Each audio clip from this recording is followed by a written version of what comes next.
ಕಡಲೆಬೇಳೆ ಒಬ್ಬಟ್ಟು ಮಾಡೋದು ಹೇಗೆ ಅಂತ ಹೇಳ್ಕೊಡ್ತಾ ಇದ್ದೀನಿ. ತುಂಬ ಚೆನ್ನಾಗಿರುತ್ತೆ, ಒಮ್ಮೆ ಮಾಡಿ ನೋಡಿ. ಇಲ್ಲಿ ನಾನು ಕಡಲೆಬೇಳೆನ ತೊಳೆದು ಒಂದು ಕುಕ್ಕರಲ್ಲಿ ಹಾಕಿ ಇಟ್ಕೊಂಡಿದ್ದೀನಿ, ಸ್ವಲ್ಪ ನೀರು ಹಾಕ್ಕೊಂಡು. ಇದಕ್ಕೂ ಒಂದೇ ಒಂದು ವಿಸಿಲ್ ಹಾಕಿದರೆ ಸಾಕು. ಬೇಕಾದರೆ ನೀವು ಓಪನ್ ಕೂಡ ಬೇಯಿಸ್ಕೋಬೋದು, ಕುಕ್ಕರಲ್ಲಿ ಬೇಯಿಸ್ಕೊಂಡ್ರೆ ಬೇಗ ಆಗುತ್ತೆ. ಇವಾಗ ನೋಡ್ಬೋದು, ನಾನು ಒಂದು ವಿಸಿಲ್ ಹಾಕ್ಕೊಂಡಿದ್ದೀನಿ. ಎಷ್ಟು ಮೆತ್ತಗೆ ತುಂಬ ಚೆನ್ನಾಗಿ ಬೆಂದಿದೆ. ಈ ಥರ ಬೇಯಬೇಕು. ಇದನ್ನು ಇವಾಗ ತಣ್ಣಗಾಗಲಿಕ್ಕೆ ಒಂದು ಪ್ಲೇಟಿಗೆ ಹಾಕ್ಕೊಳ್ಳೋಣ. ಇದು ತಣ್ಣಗಾಗಲಿಕ್ಕೆ ಬಿಡೋಣ.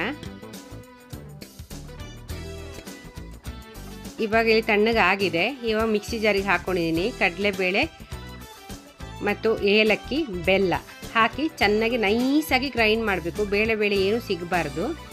ಇವಾಗ ನೋಡ್ಬೋದು ಚೆನ್ನಾಗಿ ಇದಾಗಿದೆ. ಎಲ್ಲಿಯಾದರೂ ಇದು ಕಣಕ ಸ್ವಲ್ಪ ನೀರಾಯಿತು ಅಂತಂದರೆ ಬೇಕಂದರೆ ನೀವು ಅವಲಕ್ಕಿಯನ್ನು ಕೂಡ ಪೌಡ್ರ್ ಮಾಡಿ ಇದರಲ್ಲಿ ಮಿಕ್ಸ್ ಮಾಡಿಕೊಂಡ್ರೆ ಗಟ್ಟಿಯಾಗಿ ಬರುತ್ತೆ. ಇವಾಗ ಇದನ್ನೆಲ್ಲ ಉಂಡೆ ಮಾಡಿ ಇಟ್ಕೊಂಡಿದ್ದೀನಿ. ಇವಾಗ ಹಿಟ್ಟನ್ನು ಕಲಿಸ್ಕೊಳ್ಳೋಣ. ಉಪ್ಪು, ಅರಿಶಿನ ಪುಡಿ, ಮೈದಾ ಹಿಟ್ಟು ಹಾಕ್ಕೊಂಡು ಇದನ್ನು ಚೆನ್ನಾಗಿ ಕಲಿಸ್ಕೊಳ್ಳೋಣ.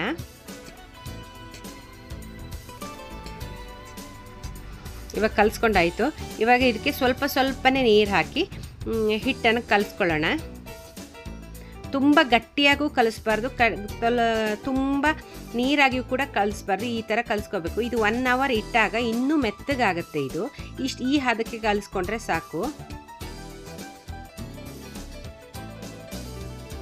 ಇವಾಗ ನೋಡ್ಬೋದು ಉಂಡೆ ಎಲ್ಲ ಮಾಡಿ ಇಟ್ಕೊಂಡಿದ್ದೀನಲ್ಲ. ಇವಾಗ ಒಬ್ಬಟ್ಟು ಮಾಡೋದು, ಹೋಳಿಗೆ ಮಾಡೋದು ಹೇಗೆ ಅಂತ ಹೇಳ್ಕೊಡ್ತಾ ಇದ್ದೀನಿ. ಹಿಟ್ಟು ನೋಡ್ಬೋದು ಈಗ ಎಷ್ಟು ಸಾಫ್ಟಾಗಿ ಆಗಿದೆ ನೋಡ್ಬೋದು.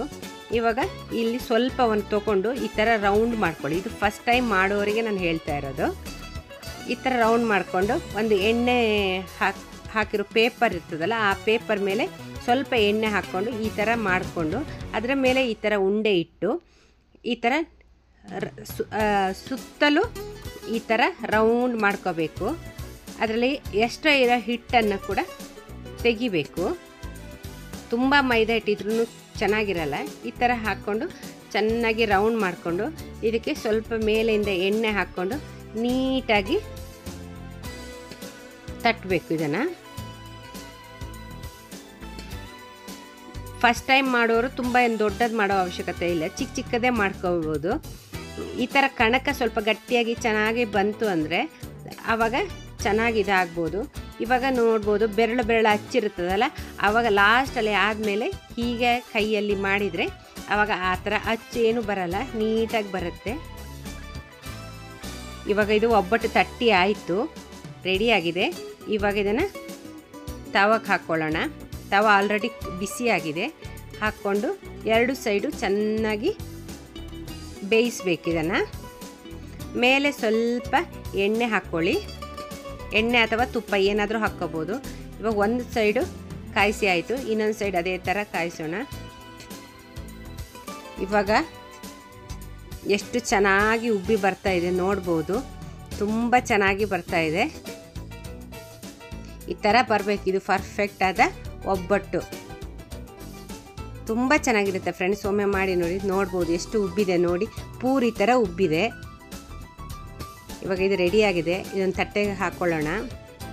ಹಾಗೆ ಇನ್ನೊಂದು ಟೈಪಲ್ಲಿ ಮಾಡೋದು ತೋರಿಸ್ಕೊಡ್ತಾ ಇದ್ದೀನಿ. ಇವಾಗ ಹೀಗೆ ತೊಗೊಂಡು ಕೈಯಲ್ಲೇ ಈ ಥರ ತಟ್ಕೋಬೋದು.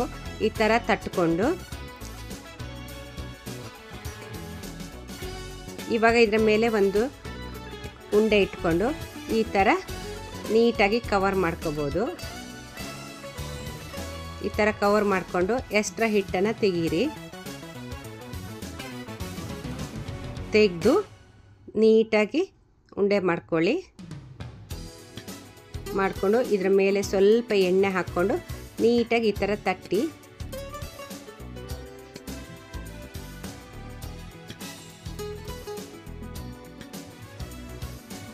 ಈ ಥರ ತಟ್ಕೊಂಡ್ರೆ ಇದು ಒಬ್ಬಟ್ಟು ರೆಡಿಯಾಗಿದೆ. ತುಂಬ ಟೇಸ್ಟಾಗಿರುತ್ತೆ ಫ್ರೆಂಡ್ಸ್. ನೋಡ್ಬೋದು, ಒಮ್ಮೆ ಮಾಡಿ ನೋಡಿ. ಯಾರು ನನ್ನ ಚಾನಲ್ ಫಸ್ಟ್ ಟೈಮ್ ನೋಡ್ತಾ ಇದ್ದೀರಾ ಪ್ಲೀಸ್ ಸಪೋರ್ಟ್ ಮಾಡಿ, ಸಬ್ಸ್ಕ್ರೈಬ್ ಮಾಡಿ. ನೋಡಿ ಎಷ್ಟು ಚೆನ್ನಾಗಿದೆ, ಎಷ್ಟು ಸಾಫ್ಟಾಗಿ ಬಂದಿದೆ.